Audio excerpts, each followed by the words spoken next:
بسم الله الرحمن الرحيم بسم الله الرحمن الرحيم. السلام عليكم ورحمة الله وبركاته. الحمد لله حمدا كثيرا طيبا مباركا فيه كما يحب ربنا ويرضى. أشهد أن لا إله إلا الله وحده لا شريك له وأشهد أن محمدا عبده ورسوله الذي لا نبي ولا رسول بعده. اللهم صل وسلم وبارك على عبدك ورسولك محمد وعلى آله وأصحابه ومن سار على نهجه إلى يوم الدين. أما بعد. Alhamdulillah summa alhamdulillah, segala puji bagi Allah Subhanahu wa taala yang telah memberikan kepada kita kenikmatan dan yang telah mengumpulkan kembali kita di majelis ilmu seperti ini. Karena majelis ilmu seperti ini dengan izin Allah Subhanahu wa taala akan mendatangkan rahmat, datang sakinah dari Allah Subhanahu wa taala, dan para malaikat turut mendoakan para kaum muslimin yang hadir di majelis-majelis ilmu. Maka hendaklah kita berbahagia karena ini merupakan salah satu kenikmatan di dunia yang fana ini. Kemudian salawat dan salam semoga tercurahkan kepada Nabi kita Nabi Muhammad sallallahu alaihi wasallam, dan semoga salawat dan salam tercurahkan kepada keluarga beliau dan sahabat-sahabat beliau radhiyallahu anhum ajma'in. Kaum muslimin dan muslimat sidang salat maghrib yang semoga dirahmati oleh Allah Subhanahu wa taala. Insyaallah pada malam kali ini kita akan berbicara tentang aktivitas Rasulullah sallallahu alaihi wasallam di pagi hari. Ya, untuk sekedar murajaah, kita telah membahas bagaimana Rasulullah sallallahu alaihi wasallam bangun tidur. Mudah-mudahan kita masih ingat bagaimana Rasulullah sallallahu alaihi wasallam keluar rumah, bagaimana Rasulullah sallallahu alaihi wasallam masuk ke masjid, dan kapan Rasulullah sallallahu alaihi wasallam melaksanakan salat subuh secara berjamaah bersama dengan sahabat-sahabatnya. Setelah kita berbicara tentang bagaimana Rasulullah sallallahu alaihi wasallam salat subuh bersama dengan sahabat-sahabatnya, insyaallah pada malam ini kita akan berbicara apa yang dilakukan oleh Rasulullah sallallahu alaihi wasallam setelah selesai salat. Rasulullah sallallahu alaihi wasallam ketika beliau selesai salat, beliau pertama kali membaca istighfar 3 kali. Astaghfirullah, astaghfirullah, astaghfirullah. Untuk apa Rasulullah sallallahu alaihi wasallam membaca istighfar? Karena tentunya tidak ada satupun manusia kaum muslimin di dunia ini yang mendakwakan bahwa salat dia sempurna. Dari mulai takbiratul ihram sampai salam, tidak ada satupun dari kita yang mendakwakan bahwa salat kita adalah salat yang paling sempurna. Tentunya ada kekurangan di sana sini. Ya, mungkin kita teringat hal-hal yang berada di luar sholat, atau mungkin kita teringat dengan hal-hal yang tidak penting untuk kita pikirkan. Maka kita beristighfar kepada Allah Subhanahu wa taala, memohon ampun kepada Allah Subhanahu wa taala. Mudah-mudahan Allah Subhanahu wa taala mengampuni kelalaian kita ketika kita melaksanakan sholat. Kemudian Rasulullah sallallahu alaihi wasallam membaca Allahumma antas salam wa minkas salam tabarakta ya dzal jalali wal ikram. Ya Allah, sesungguhnya engkau adalah as-salam yang maha memberikan keselamatan, wa minkas salam, dan darimulah keselamatan, tabarakta, maha suci engkau, ya dzal jalali wal ikram, wahai zat yang mempunyai kemuliaan dan keagungan. Jadi setelah Rasulullah SAW membaca istighfar 3 kali, kemudian beliau membaca Allahumma antas salam wa minkas salam tabarakta ya dzal jalali wal ikram, maka Rasulullah SAW menghadap ke jamaah. Jadi ketika habis sholat langsung menghadap ke jamaah, tapi Rasulullah SAW membaca istighfar 3 kali, kemudian membaca Allahumma antas salam dan seterusnya. Kemudian setelah itu baru Rasulullah SAW menghadap ke jamaah, atau menghadap ke kanan atau menghadap ke kiri. Ya. Rasulullah SAW ya mencontohkan kepada kita bagaimana cara kita ya melaksanakan aktivitas setelah kita melaksanakan sholat. Ya, tentunya posisi Rasulullah SAW sebagai imam. Ya, jangan nanti makmum juga menghadap ke belakang, jangan. Ya, karena Rasul SAW sebagai imam, maka Rasul menghadap ke jamaah. Ya. Begitulah yang dicontohkan oleh Rasulullah SAW. Setelah Rasulullah SAW menghadap ke jamaahnya, maka Rasulullah SAW melengkapi doa-doa atau zikir-zikir setelah sholat. Ya, banyak sekali yang dijelaskan oleh para ulama kita. Ya, bagaimana zikir-zikirnya. Di antaranya adalah bertasbih, bertahmid, bertakbir, dan bertahlil. Jadi ini yang dilakukan oleh Rasulullah SAW. Ketika Rasulullah SAW menghadapkan wajahnya ke hadapan makmum, dan ketika Rasulullah SAW melihat bagaimana para sahabatnya, maka Rasulullah SAW di antaranya beliau berzikir kepada Allah Subhanahu wa Ta'ala, bertasbih dengan mengucapkan Subhanallah, bertahmid dengan mengucapkan Alhamdulillah, bertakbir dengan mengucapkan Allahu Akbar, bertahlil dengan mengucapkan La ilaha illallah, atau yang panjangnya La ilaha illallah wahdahu la syarikalah, lahul mulku wa lahul hamdu wa huwa ala kulli syai'in qadir. Dan ternyata Rasulullah SAW mempunyai macam-macam bentuk zikir, khususnya bagaimana bertahmid, bertakbir, dan bertahlil. Ya. Yang kita ketahui selama ini bagaimana? Bertasbih, mengucapkan Subhanallah berapa kali? 33 kali. Kemudian bertahmid, mengucapkan Alhamdulillah 33 kali. Kemudian bertakbir berapa kali? 33 kali. Kemudian bertahlil dengan ucapan La ilaha illallah wahdahu la syarikalah, lahul mulku wa lahul hamdu wa huwa ala kulli syai'in qadir. Ternyata Rasulullah SAW mempraktekkan berbagai macam, bukan hanya satu macam. Di antara praktek Rasulullah SAW, beliau membaca Subhanallah 25 kali. 25 kali. Kemudian membaca tahmid 25 kali. Kemudian membaca takbir 25 kali. Kemudian membaca tahlil La ilaha illallah 25 kali. Berapa jumlahnya? 100. Bisa. Jadi kenapa? Karena dalam berzikir itu tentunya kalau kita melaksanakan dengan satu cara bisa jadi bosan. Jadi Rasulullah SAW menawarkan alternatif kepada kita. Ya, bukan hanya 33, kemudian Rasulullah SAW memberikan kepada kita contoh. Ya, 25 kali tasbih, 25 kali tahmid, 25 kali takbir, 25 kali tahlil. Ya. Kemudian di antara contoh yang dijelaskan oleh Rasulullah SAW, beliau membaca Allahu Akbar 100 kali. Tidak membaca yang lain, tapi membaca Allahu Akbar 100 kali. Ada di antara yang dicontohkan oleh Rasulullah SAW, beliau membaca Subhanallah walhamdulillah wallahu akbar 99 kali. Jadi Subhanallah walhamdulillah wala ilaha illallah wallahu akbar, ya, itu 99 kali, tidak sampai 100.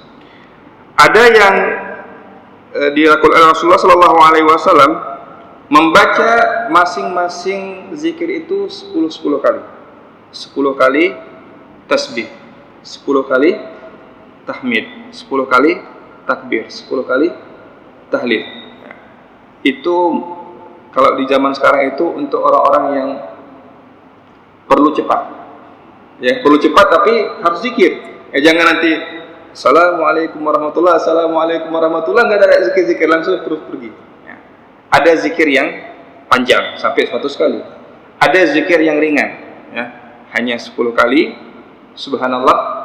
Berapa menit perlunya kita mengucapkan Subhanallah? 10 kali. Subhanallah.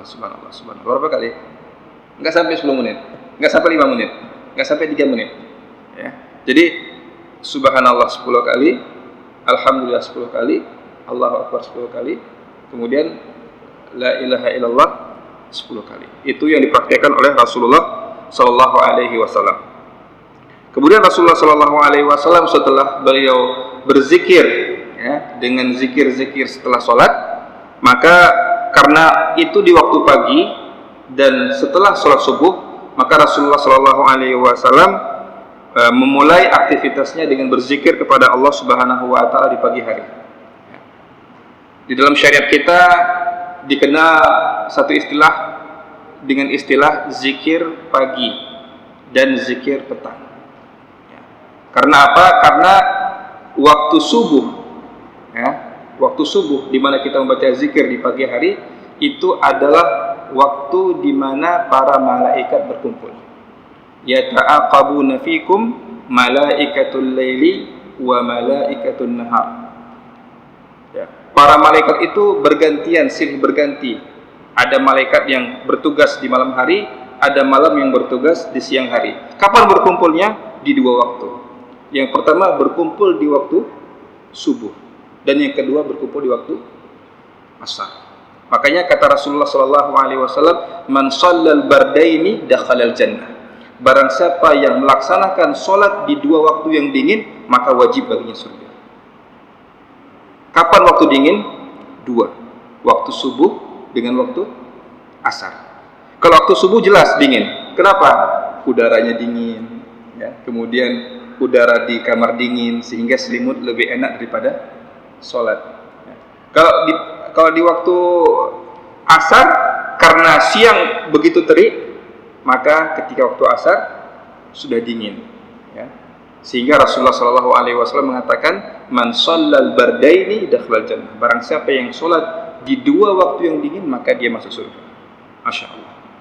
Bukan artinya nanti nggak sholat zuhur, nggak sholat maghrib, nggak sholat, bukan. Artinya kalau kita menjaga dua sholat ini, maka Allah Subhanahu Wa Taala menjanjikan kepada kita surga. Masya Allah. Maka beruntunglah bagi orang-orang yang melaksanakan sholat subuh secara berjamaah. Dan beruntunglah orang yang melaksanakan sholat asar secara berjamaah. Karena apa? Karena disitulah waktu berkumpulnya para malaikat. Berkumpul malaikat pagi dan malaikat siang dan malaikat malam. Sehingga jikalau kita berdoa, maka dengan izin Allah Subhanahu Wa Taala banyak malaikat yang mengaminkan. Ya. Makanya ketika seorang imam membaca Al-Quran di waktu subuh, ya, maka berbahagialah imam di waktu subuh. Ketika imam membaca Al-Quran, membaca ayat-ayat Allah Subhanahu Wa Taala di waktu subuh, di waktu sholat subuh, maka para malaikat menyaksikan. Inna Qur'an al-fajri kana mashhuda. Sesungguhnya membaca Al-Quran di waktu fajar disaksikan oleh seluruh malaikat. Masya Allah. Kita sekarang ini hidup di zaman apa? Hidup di zaman sosial media. Sosial media itu, kenapa orang bersosial media? Salah satunya banyak niatnya. Ada untuk syiar, ada untuk pamer dan sebagainya. Ya. Yang diharapkan apa? Berapa viewersnya berapa likesnya dan sebagainya. Tetapi ketika kita membaca Al-Quran di waktu subuh, khususnya para imam yang membaca Al-Quran ayat-ayat Allah Subhanahu Wa Taala di waktu subuh, maka para malaikat menyaksikan. Dan kita tahu bahwa jumlah malaikat lebih banyak daripada jumlah manusia. Ya. Kalau misalnya kita melihat, misalnya ada satu tayangan yang luar biasa, ya, istilah sekarang viral atau viral. Ya. Ada satu tayangan viral. Itu kira-kira berapa jumlah yang view-nya berapa? Kira-kira 1 juta, 2 juta, 3 juta, 30 juta, betul nggak? Orang ketika menembus 70 juta, wah hebat sekali. Ya. Tayangan yang saya buat ini menembus 70 juta. Ya. Jangan kata 70 juta, views-nya itu hanya sekitar 1000 orang, 2000 orang, itu orang bahagia. Tapi jumlah malaikat lebih 70 juta. Lebih 1 miliar. Ya. Wa ma ya'lamu junuda rabbika illahu. Dan tidaklah seorang mengetahui tentang tentara Allah Subhanahu Wa Taala kecuali Allah Subhanahu Wa Taala. Kita tidak bisa menghitungnya. Tidak ada satu badan statistik yang mengatakan bahwa jumlah malaikat itu 1 miliar, 2 miliar, 3 miliar. Jumlahnya banyak sekali. Makanya beruntunglah bagi kita yang bisa melaksanakan ibadah, melaksanakan sholat di waktu subuh dan di waktu asar, karena disitulah para malaikat berkumpul. Kaum muslimin yang dirahmati oleh Allah Subhanahu wa taala. Bagaimana Rasulullah sallallahu alaihi wasallam berzikir di pagi hari?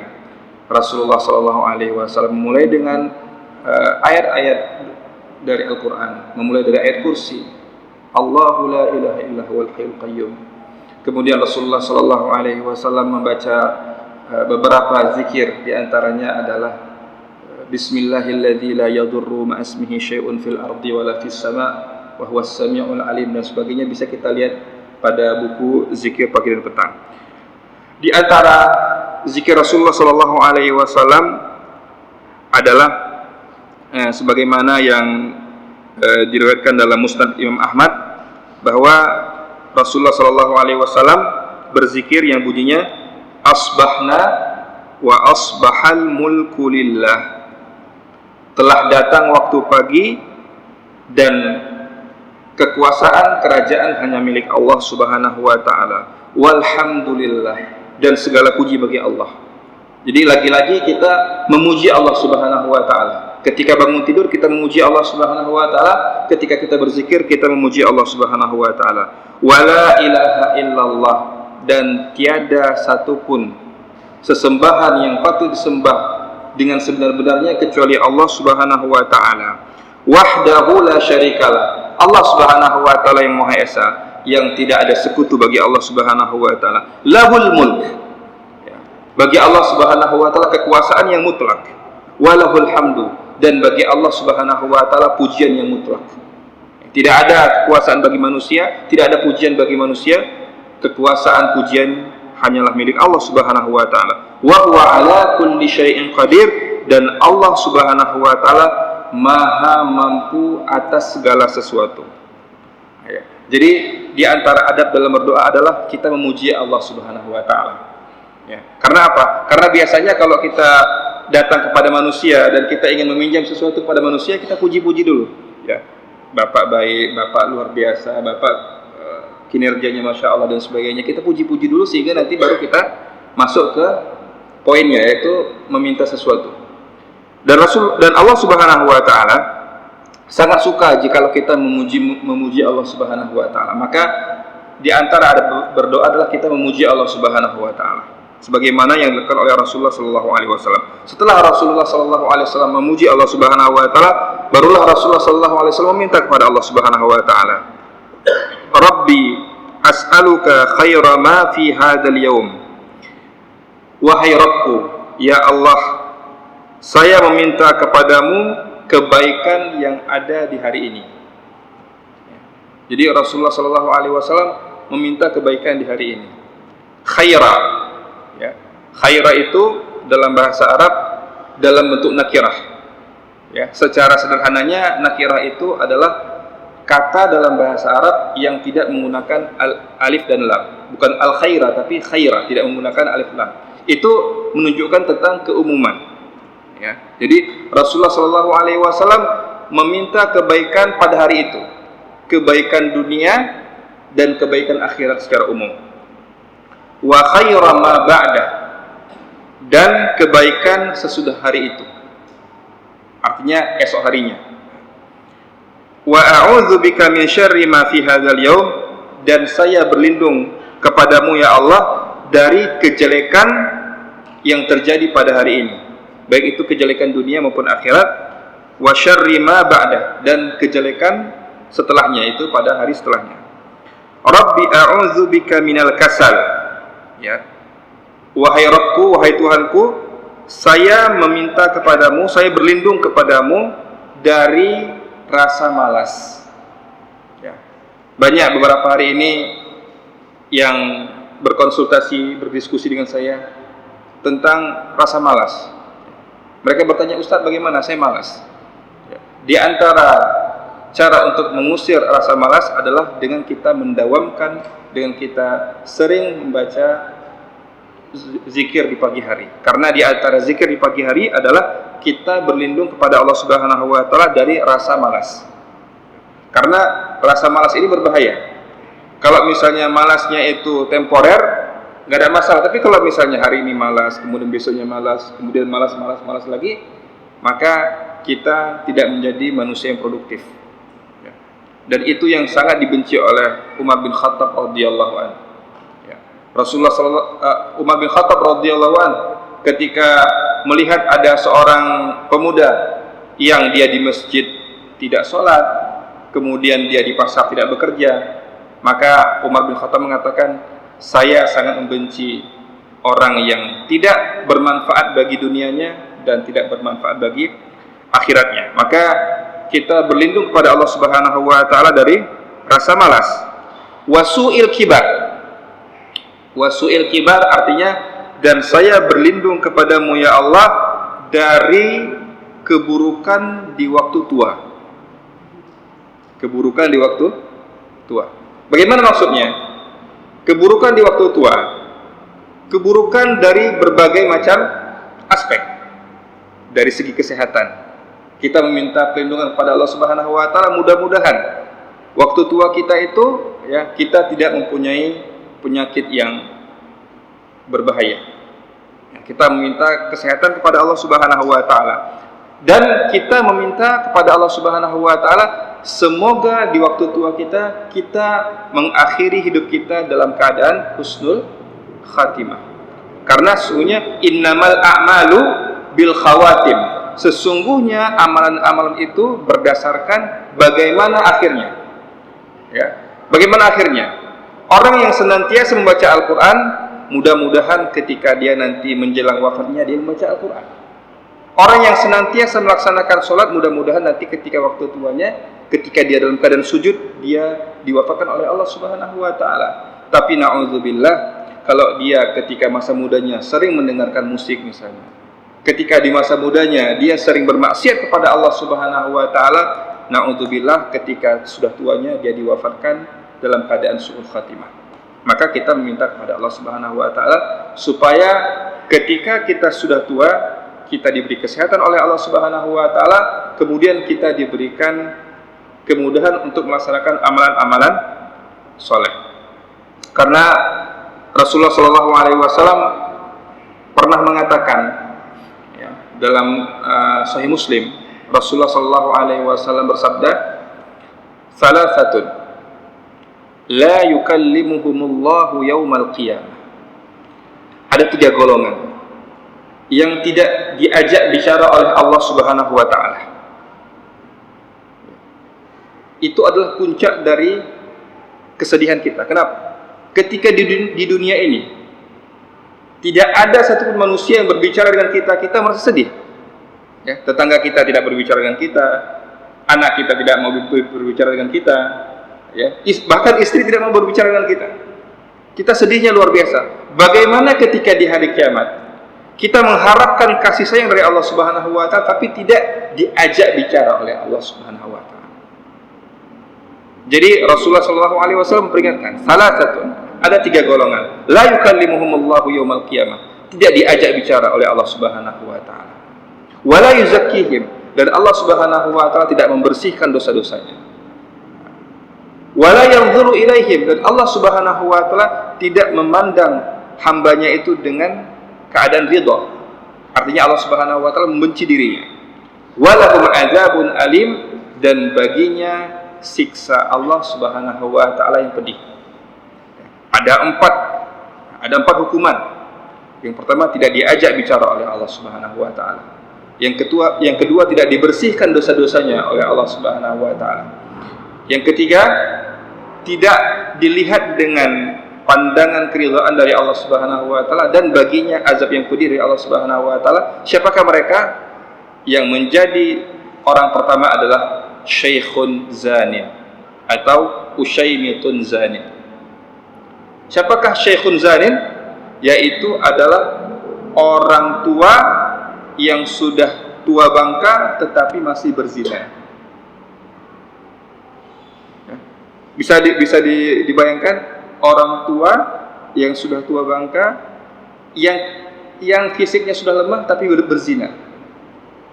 Ya. Kalau misalnya anak muda yang berzina, ya, anak muda yang berzina itu karena syahwatnya tinggi dan karena kekuatannya kuat, walaupun itulah perbuatan yang mungkar. Ya. Tetapi ketika seorang kakek-kakek, ya, yang berzina, maka dia tidak dipandang oleh Allah Subhanahu wa Ta'ala, tidak diajak bicara oleh Allah Subhanahu wa Ta'ala. Sudah tahu lemah tetapi masih berbuat kemaksiatan kepada Allah Subhanahu wa Ta'ala. Na'udzubillah min dzalik. Itulah yang dinamakan dengan su'ul kibar. Su'ul kibar itu adalah keburukan di waktu tua. Makanya kita meminta perlindungan kepada Allah Subhanahu wa Ta'ala. Mudah-mudahan kita yang hadir di sini dilindungi oleh Allah Subhanahu wa Ta'ala, dan semoga Allah Subhanahu wa Ta'ala menutup umur kita dengan husnul khatimah. Itulah doa kita. Allahumma ya muqallibal qulub, tsabbit qalbi ala dinik. Allahumma ya musarrifal qulub, sarrif qalbi ala ta'atik. Kita meminta kepada Allah Subhanahu wa Ta'ala. Itu yang pertama. Yang kedua adalah malikun kadzdzab, raja yang berdusta atau penguasa yang berdusta. Yang kita lebih kenal sekarang ini dengan istilah hoax. Ya. Seorang raja, seorang penguasa yang sering berdusta, itu tidak ada harganya, tidak ada nilainya di sisi Allah Subhanahu wa Ta'ala di hari kiamat. Kemudian yang ketiga adalah a'ilun mustakbir. Siapakah a'ilun mustakbir? A'il itu artinya fakir, miskin, tetapi sombong. Ini sama ya kayak tadi ya, sudah lemah berzina. Ya. Kemudian ini a'il, sudah miskin, sombong. Kalau orang kaya, orang ganteng, ya, dia itu menyombongkan diri, masih ada ya sisi-sisi yang bisa dia sombongkan, walaupun sombong itu tidak boleh. Sombong itu adalah pakaian kebesaran Allah Subhanahu wa Ta'ala. Sifat yang boleh dimiliki hanya Allah Subhanahu wa Ta'ala. Tidak ada satupun makhluk ini yang boleh sombong. Yang boleh sombong hanyalah Allah Subhanahu wa Ta'ala yang menciptakan langit dan bumi dan yang telah menciptakan kita semuanya.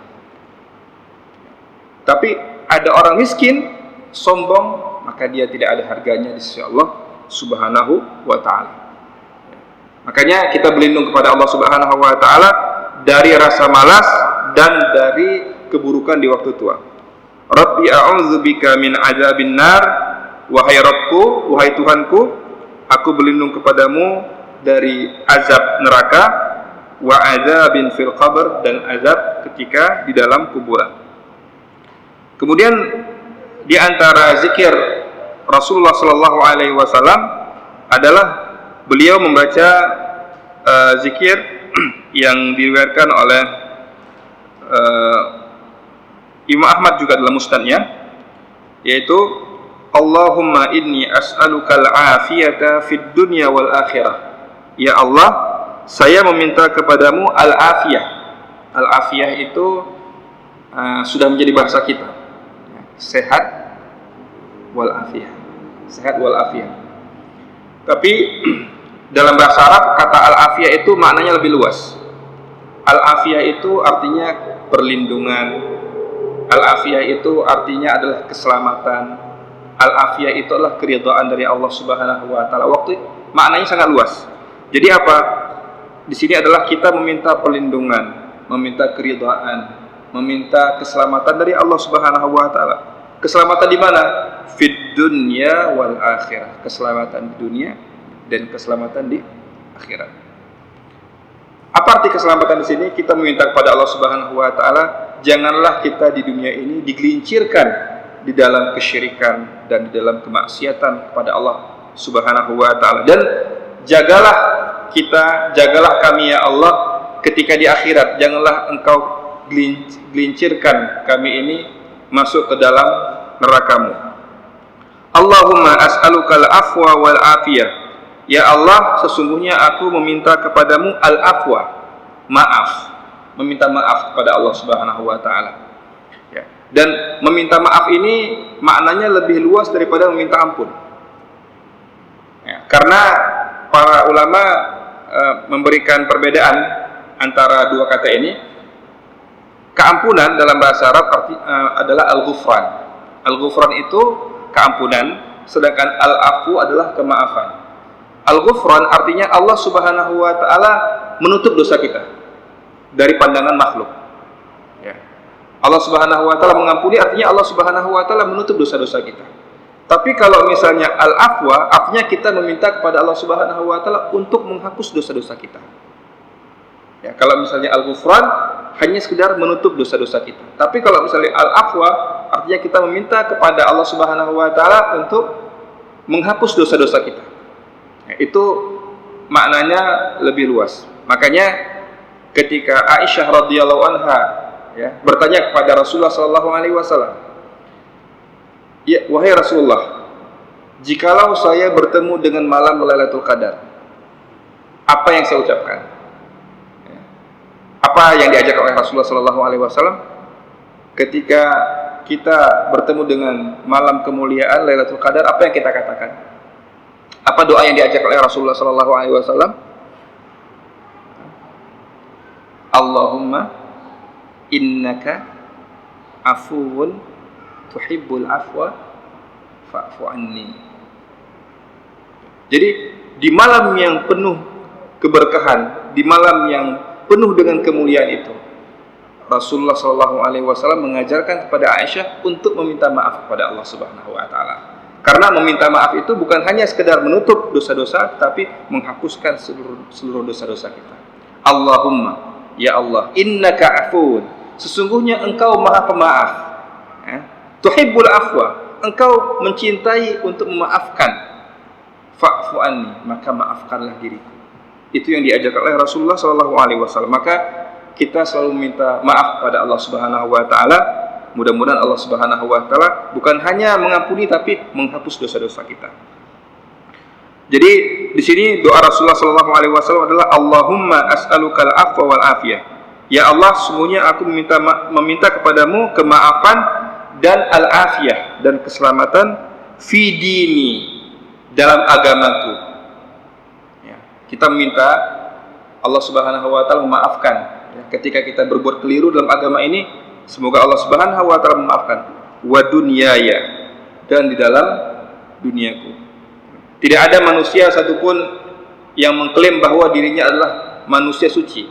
Ya, tentunya ada kesalahan-kesalahan. Mudah-mudahan Allah Subhanahu wa taala memaafkan dosa-dosa yang kita ketahui dan dosa-dosa yang tidak kita ketahui. Wa ahli, dan keluargaku. Ya, meminta maaf untuk keluarga kita.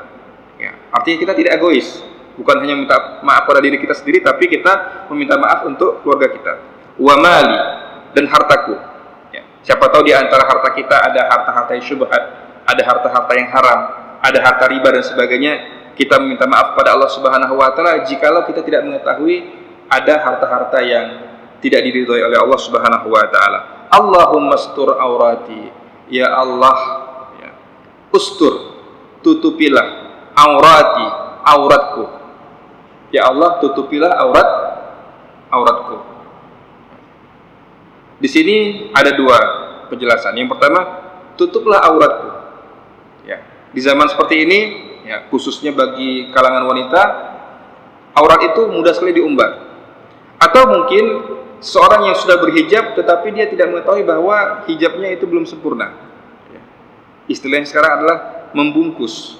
Ya, bukan menutupi, tapi membungkus. Membungkus itu masih kelihatan lekak-lukuk tubuhnya. Ya. Makanya kita melihat misalnya ada orang yang memakai jilbab tetapi pakai celana jeans. Ya. Ada orang yang memakai hijab tetapi mohon maaf bagian dadanya terekspos dan sebagainya. Nauzubillah min dzalik. Ya, makanya kita meminta kepada Allah Subhanahu wa taala untuk menutup aurat kita. Makna yang kedua adalah ya Allah, tutupilah kesalahan-kesalahanku. Ya. Kita selama ini bisa berteman, kita selama ini bisa saling tersenyum, kita selama ini bisa saling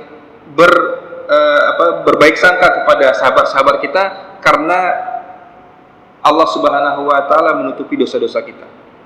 Kita jangan merasa bahwa kalau saya adalah ahli agama, saya adalah orang yang paling suci, orang yang paling alim. Kalau saya seorang imam, maka saya adalah orang yang paling baik. Bukan.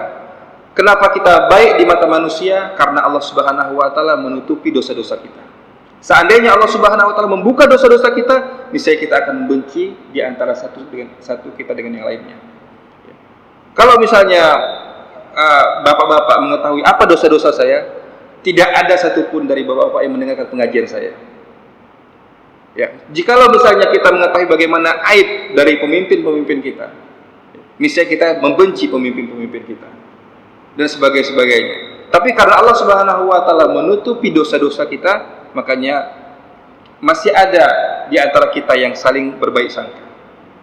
Karena kalau misalnya Allah Subhanahu wa taala buka masing-masing dosa kita, kita tidak mau lagi bersahabat antara satu dengan yang lainnya. Maka bersyukurlah kepada Allah Subhanahu wa taala karena Allah Subhanahu wa taala masih menutupi kesalahan-kesalahan kita. Wa amin rawati, dan berikanlah rasa aman atas ketakutanku. Kita hidup di dunia ini penuh dengan ketakutan, takut rezeki, besok makan apa dan sebagainya, takut besok pekerjaan bagaimana, apakah hilang pekerjaan, besok misalnya takut apakah teman kita memusuhi kita dan sebagainya. Kita takut, maka kita meminta keamanan dari Allah Subhanahu wa taala atas rasa takut tersebut. Allahumma hfadni, ya Allah jagalah aku.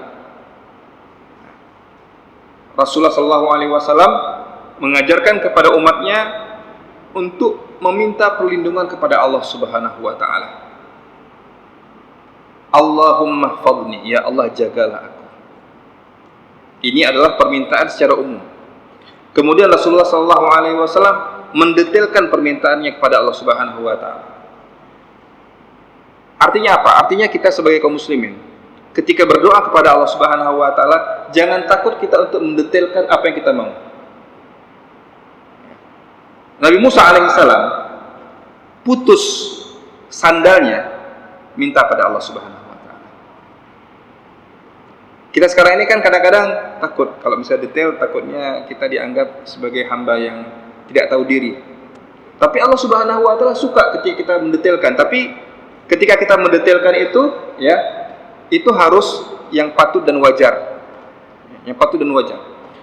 Nabi Musa alaihissalam putus sandalnya, itu minta pada Allah Subhanahu wa taala, ya Allah, mengadu kepada Allah Subhanahu wa taala, sandalnya putus. Karena apa? Karena sumber rezeki itu dari Allah Subhanahu wa taala. Makanya inilah sarana yang baik untuk mengajarkan anak-anak kita. Jangan anak-anak kita itu merasa bahwa kalau ayahnya punya duit, maka dia bisa mengabulkan semuanya. Ketika misalnya anak meminta sesuatu, disitulah kita mengajarkan ketauhidan kepada anak-anak kita. Ayah minta sepatu, ayah minta tas, ayah minta ini, atau kakek minta ini dan sebagainya. Kita ajarkan anak-anak kita untuk meminta kepada Allah Subhanahu wa taala. Sudahkah kamu meminta kepada Allah Subhanahu wa taala?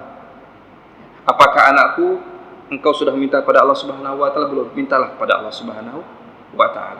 Mengajarkan kepada anak untuk bersandar sepenuhnya kepada Allah Subhanahu wa taala. Mengajarkan kepada anak tentang bagaimana kita sangat butuh kepada Allah Subhanahu wa taala. Bahkan kalau tidak ada garam di rumah, kita mengadukan kepada Allah Subhanahu wa taala. Dari hal yang sangat ringan sampai hal yang besar. Hal yang besar itu adalah kita meminta kepada Allah Subhanahu wa taala untuk memasukkan kita ke dalam surga Firdaus. Jadi permintaan terbesar kita adalah kita meminta supaya kita dikumpulkan di surga Firdaus. Karena surga Firdaus adalah surga tertinggi dan disitulah tempat berkumpulnya para nabi. Kalau minta itu jangan minta yang istilah kita cilet-cilet. Minta pada Allah Subhanahu wa taala dengan permintaan yang tinggi. Karena apa? Ya alhamdulillah kalau misalnya kita dapat Firdaus, alhamdulillah. Kalau tidak dapat Firdaus, paling kurang kita dapat di bawah Firdaus. Jangan kita minta pada Allah, ya Allah berikanlah saya pinggiran surga, jangan. Mintalah pada Allah Subhanahu wa taala surga tertinggi. Mudah-mudahan Allah Subhanahu wa taala mengistijabahkan dosa kita. Masya Allah. Baik, sudah masuk waktu Isya, ya, insyaallah akan kita sambung lagi dengan izin Allah Subhanahu wa taala bagaimana Rasulullah sallallahu alaihi wasallam meminta doa. Jadi Allahumma hfadni, ya Allah jagalah aku, itulah doa secara umum. Nanti insyaallah kita akan menjelaskan bagaimana detail-detail doa Rasulullah SAW setelah doa ini dengan izin Allah Subhanahu wa taala. Dan insyaallah kita akan bertemu kembali pada pekan yang akan datang. Aqulu qawli hadza wa astaghfirullah li wa lakum wa lisairil muslimina min kulli dzamb. Assalamualaikum warahmatullahi wabarakatuh.